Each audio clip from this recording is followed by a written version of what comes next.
Bonjour à tous et bienvenue sur Cavalier Libre. Donc bienvenue pour cette toute première interview. Aujourd'hui on a la chance d'accueillir Béatrix Gachet. Donc voilà, par rapport à des questions sur la randonnée équestre. Déjà ma première question, c'est lié à la durée. En gros, je voudrais faire à peu près 10 mois, tu sais. Est-ce que ça te paraît trop long? Non. Tu Non. peux faire 10 mois, 1 an, 2 ans, 2 mois, ce que tu veux. Ouais. C'est pas un problème. Après, la question, c'est le rythme plutôt. Le rythme et la durée des étapes et les pauses que tu vas faire. Voilà. C'est juste d'être capable de gérer ta fatigue, la fatigue de ton cheval. Voilà, puis ça se fera aussi en fonction du temps, des opportunités, voilà. Sachant que la journée de repos parfois casse le rythme aussi. Voilà, faut trouver ce qui va bien à ton cheval. Ouais. Est-ce que toi, dans quoi tu te sens bien, mais surtout ton cheval. Parce qu'après tout, c'est lui qui te porte. Ouais, c'est clair. Et c'est lui qu'il faut ménager, écouter. Tu vas lui demander quelque chose qui est de l'endurance en fait, qui va de tenir sur la durée. Donc ça va être un peu en fonction de lui.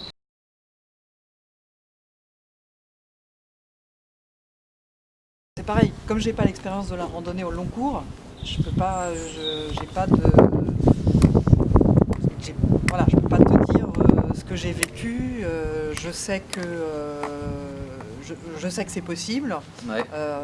Ça va être en fonction aussi de ce que ton cheval a vécu avant, en termes de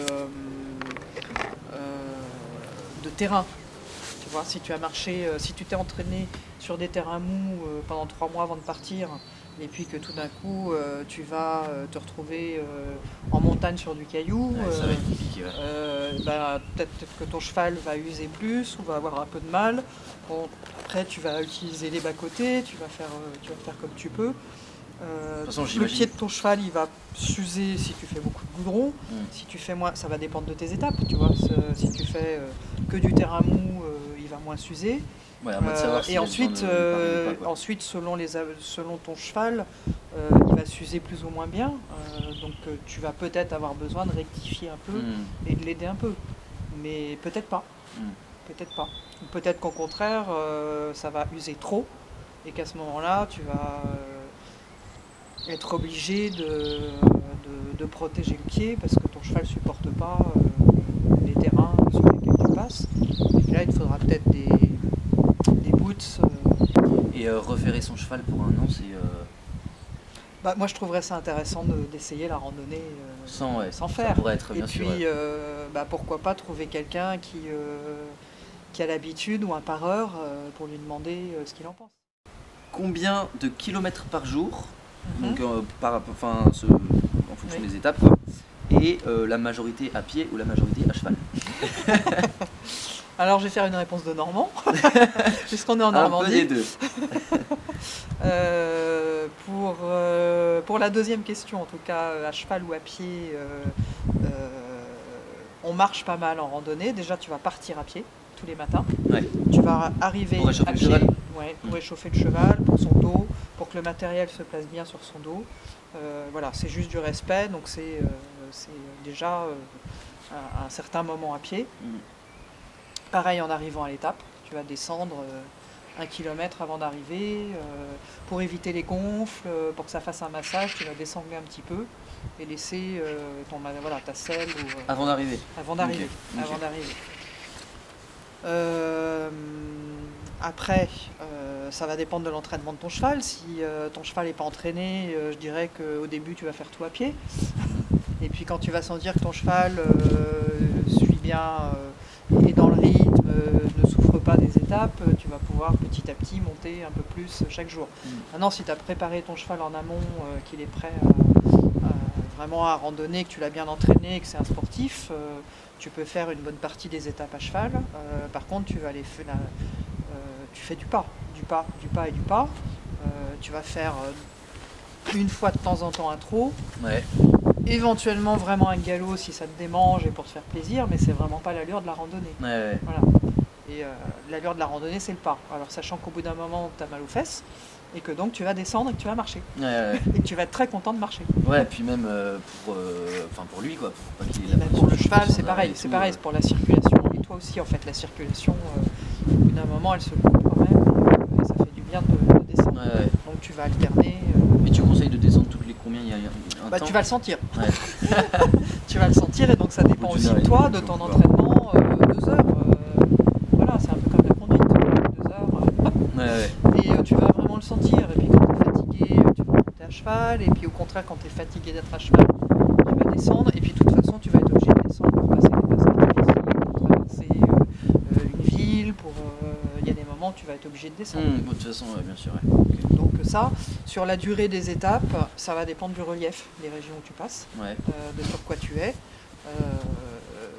et de l'entraînement de ton cheval, toujours. Ouais. Donc, un cavalier d'endurance va te faire une étape de 40 bornes voilà, très facilement avec son cheval. Moi, en tant que randonneuse lambda avec des chevaux qui ne sont pas des grands athlètes, je me fixe en général 25 km par jour, 30, tu vois, Environ. maximum 30. Donc avec des chevaux. Ça peut être 20, ça peut être 15 une journée, parce qu'on fait une plus petite étape, parce que le gîte est à cette distance-là, et que sinon je suis obligé de faire 50 ou 60 km. Donc je vais adapter en fonction des endroits où je dors. Grosso modo, moi je prévois 25-30, pas plus. Après, quand on est tout seul, c'est pas le même rythme. Moi, je te donne l'expérience en ayant emmené des gens avec moi, donc tout un groupe. Donc le groupe, c'est plus lent, parce que c'est plus lent à démarrer. Une fois qu'on est à cheval, y en a un, son chapeau est tombé, l'autre, les sacoches ont basculé sur un côté. Ensuite, un cheval qui s'arrête pour uriner. Ensuite, voilà, donc il y a beaucoup plus d'arrêts. Et donc on est moins rapide, et moi je calculais sur une base de 5 km/h en randonnée, en emmenant des cavaliers. Ouais. Donc c'est pas plus vite qu'un homme à pied, Okay. en marchant. Probablement tout seul j'irais bien plus vite. Donc voilà, après si tu es en montagne, faut prévoir des étapes assez courtes, parce que 20 km en montagne, c'est pas la même chose que 20 km sur le plat. Voilà. Donc il faut vraiment tenir compte du relief.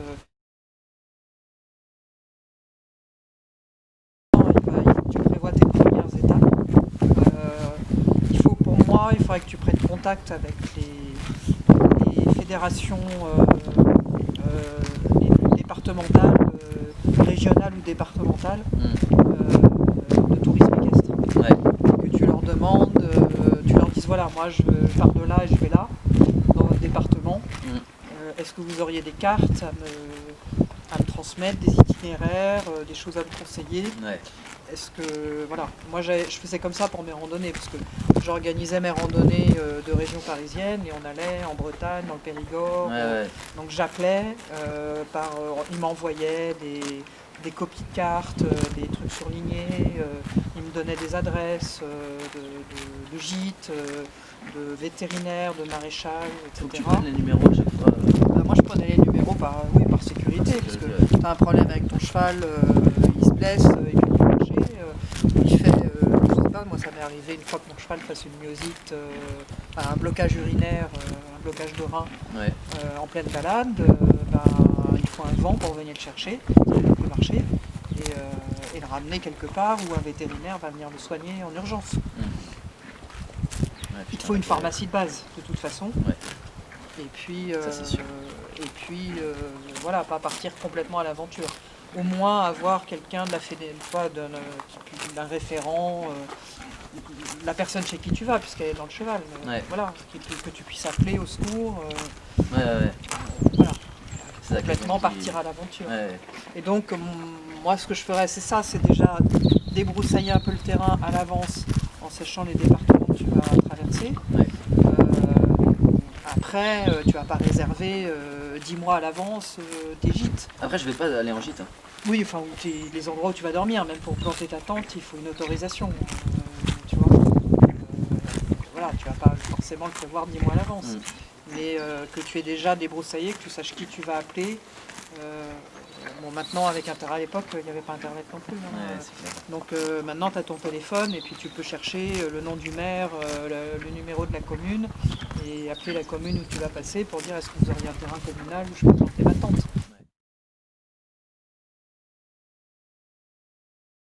Enfin, moi, je me voyais partir, faire mon truc, et après, soit je trouve quelqu'un qui m'accueille avec mon cheval, donc plutôt des agriculteurs, soit bah, je pose ma tente et je me demandais s'il fallait que j'amène Camping sauvage. Ouais, camping sauvage, ouais. Mais du coup, ton cheval, tu fais quoi? Tu le mets. C'est ça, c'est ton camping sauvage, il faut que tu puisses le faire à un endroit où ton cheval il est clôturé quand même. Et du coup, faut que j'amène mes piquets? C'est pas possible. Alors moi j'ai transporté des piquets pendant un moment, qui étaient des piquets en fibre de verre, que j'avais coupé en deux. J'avais fait un système pour que les deux morceaux s'emboîtent l'un dans l'autre. Donc je pouvais le démonter, ça faisait plus que la moitié. Donc ça me faisait voilà, des longueurs comme ça. Et puis c'est dans un boudin attaché derrière la selle, avec ma petite clôture électrique. Électrique? Alors avec une batterie de voyage. Tu as des batteries de voyage qui font à peu près voilà, 20 cm de haut sur 10 de large. Ça d'épaisseur, qui marche sur pile, 4 petites piles LR6. Et ça marche très bien. Ah ouais? Et tu branches ça, tu as un petit piquet de terre, encore un petit truc. Mais ça fait Petit beaucoup de piquet petits de terre comme trucs. ça. Ouais. Bah, comme j'avais du matériel de maréchalerie, j'avais un marteau, donc voilà, ça sert à enfoncer aussi ton piquet de terre. De toute façon, si tu as une tente et que tu as des sardines, tu auras un maillet. Et cette batterie de voyage, ça fait 30 ans que je l'ai, elle m'a sauvé plein de fois, plein de choses. Tu pourrais peut-être me la prêter. Je la retrouve dans mes cartons. Ouais.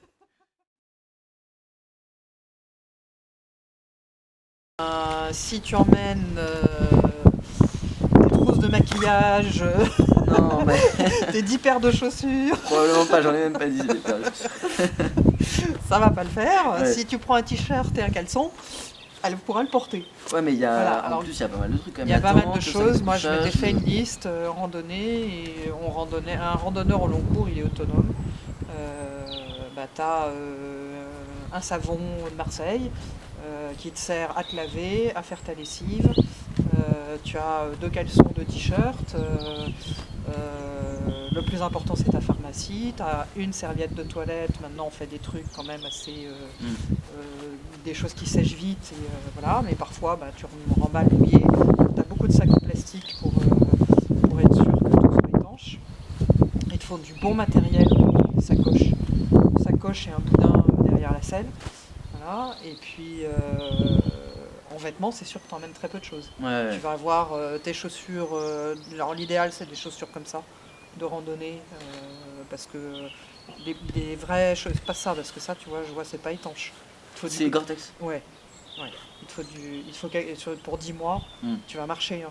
Donc il te faut des bonnes chaussures dans lesquelles tu as pas mal aux pieds, qui passent dans les rochers, qui passent dans l'eau, qui passent. Voilà. Et ça, plus des chaps, ou longues ou courtes. Mais qui vont. Longue, peut-être pas mal. Bah, longue, moi j'aimais bien parce que selon la saison, ça te protège quand même de la pluie. Ça te protège des ronces, de tout ce que tu peux te prendre sur les jambes. Après, ça tient chaud l'été. Après, j'ai une copine, elle se mettait en short dessous. C'est vrai? Ouais, Ah, yes. elle randonnait en short. Par contre, ça, c'est super bien. Parce que c'est quand même assez costaud. Ouais. Donc ça, moi, ça fait 20 ans, 30 ans que je suis toujours avec ça, ce type de chaussures. Après, bah, tu emportes une paire de tennis. Comme ça, c'est pas trop, c'est assez léger et ça te permet, parce que tu es bien content de sortir de tes chaussures le soir. Tu te prends un maillot parce que tu vas avoir l'occasion de te baigner à un moment ou à un autre. Ouais, c'est clair. Puis même pour me laver et tout. Voilà. Dans les rivières. Tu vas te prendre ou un shampoing sec, ou maintenant on fait quand même des choses, tout ce qui est le plus petit possible en fait. Et limite à renouveler au cours du voyage. Tout ce qui est multifonction. multifonction. Alors on avait un petit truc qui était génial, on avait un petit réchaud qui venait du vieux campeur. C'est des petits réchauds qui sont grands comme ça. C'est comme une grosse boîte d'allumettes, quoi. Et tu as alors évidemment un briquet et puis des petits allumes-feu qui sont dedans, qui sont enfermés dedans. Donc voilà. Et ça s'ouvre, ça fait des petits pieds.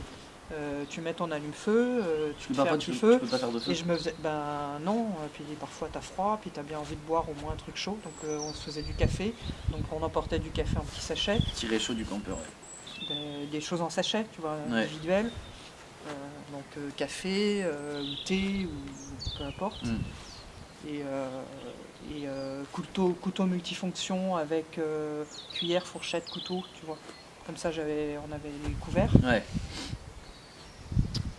Et puis, et donc on avait des fontes, des sacoches, un boudin derrière pour mettre le sac de couchage, et je mettais la maréchalerie là-dedans aussi. Après, si tu as une tente en plus, ça fait. Moi, je voyageais pas avec tente, donc ça fait encore ça en plus. C'est le duvet du coup, parce que tu imagines que tu rajoutes tout Oui, ce qu'il c'est faut ça. pour dormir, quoi. C'est ça. Un bon duvet, une tente. Un bon duvet. Mais là, tu rajoutes le duvet et le tente. Alors, tu prends pas une tente. La marque de tente. Quechua là. Pas ces gros trucs là. Quechua. Il ne faut pas prononcer les noms. Ou alors, il faut en prononcer d'autres. Quelles sont les autres marques de tente? Parce que avec ça fait un peu Tortue Ninja. Ouais, si c'est tu veux, clair. si tu... Non, mais c'est beaucoup trop c'est pas possible. Pourtant, ça se monte tout seul, c'est assez pratique. Donc il faut la petite tente facile, mais en même temps, tout ce qui est difficile en randonnée, c'est l'humidité, c'est la pluie, c'est l'étanchéité. Donc, alors on voyageait aussi, on avait acheté des ponchos de l'armée, de rebut là, de l'armée, qui nous servaient de nappe pour pique-niquer, qui nous servaient, s'il fallait se protéger ou rajouter sur ta tente, tu pouvais attacher, qui nous servait de poncho par-dessus nous protéger. Poncho de l'armée, ouais. Et après, nous on avait en plus, parce que les ponchos ça finit quand même par traverser, je trouve. Ah ouais. On avait acheté, ça coûte un peu cher, des grands manteaux de randonnée longs. Ouais, la grande cape là qui te descend partout. Enfin, c'est pas une cape, hein, c'est vraiment des manteaux de randonnée avec fermeture éclair plus, comme ça, plus pression. C'est huilé. Tu as aussi, en fait, tu as une surépaisseur au niveau des épaules qui est un peu amovible. Voilà. Et tu as au niveau des jambes une attache intérieure qui te permet que le truc s'envole pas quand il y a du vent. Tu vois, ça te protège vraiment tes jambes. C'est un vrai super truc. Donc c'est un vrai super truc. Et c'est type manteau australien en fait. De randonnée, et parce que ça te permet de tenir des heures sous la pluie sans être mouillé. Ouais. Quand on n'en avait pas besoin, je le posais par-dessus mes fontes à cheval sur le garrot du cheval. Alors ce qu'il faut, c'est plein de lanières de cuir, de ficelles, ce que tu veux, mais des choses pour attacher. Ouais. Tu vois, parce que tu as toujours des petits trucs à attacher. Mais tout repose sur ta selle de rando. Alors, parlons-en de la selle de rando.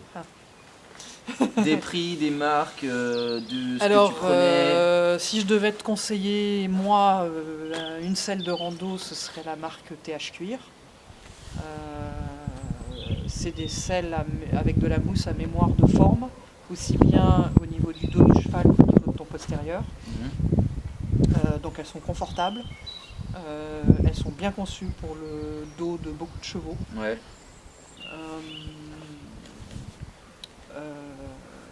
Alors tu as différents modèles, c'est de la très bonne qualité de cuir, s'ils bossent toujours aussi bien qu'à l'époque où je leur achetais du matériel.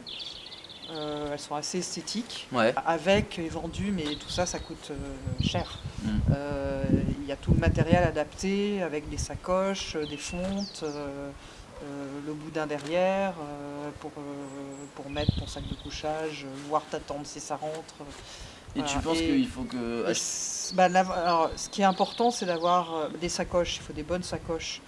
Parce que si tu prends pas cher, elles vont pas être imperméables, elles vont vite prendre l'eau. Ça se met où les sacoches? Ça se met derrière, ça se met sous. En fait, il faut des sacoches. L'idéal, c'est des sacoches à pont. C'est-à-dire que les sacoches, soit elles sont indépendantes, l'une et l'autre, mais si tu n'équilibres pas bien le poids, tu en as toujours une qui va peser plus et ça va entraîner ta selle, qui va toujours être décalée sur le dos de ton cheval. C'est pas top. Donc, ce qui est bien, c'est les sacoches à pont, donc ils sont reliés par du cuir large comme ça, l'une à l'autre, et que tu poses sur l'arrière de ta selle en général. Bon, parfois, ça peut être en dessous de ta selle, enfin juste à l'arrière, mais sur un gros tapis, tu vois, faut avoir un bon tapis de rando, et elle se fixe aussi sur ta selle pour pas balloter si tu trottes, tu vois. C'est pas ça. Et donc, il faut qu'elle soit suffisamment grande, bien étanche et qu'elle résiste pendant 10 mois. Voilà.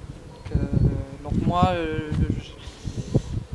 ma selle, et puis une selle, tu t'achètes une selle comme ça, elle te fait toute ta vie, hein. C'est de la bonne qualité. Donc, mais ça coûte. Aujourd'hui, je ne saurais pas te dire. C'était en francs en plus à l'époque. C'était dans les 2000 euros 6500-7000 francs, donc on est à 1500 euros, je dirais, aujourd'hui peut-être. Là, je te parle juste de la selle, hein, pas équipée.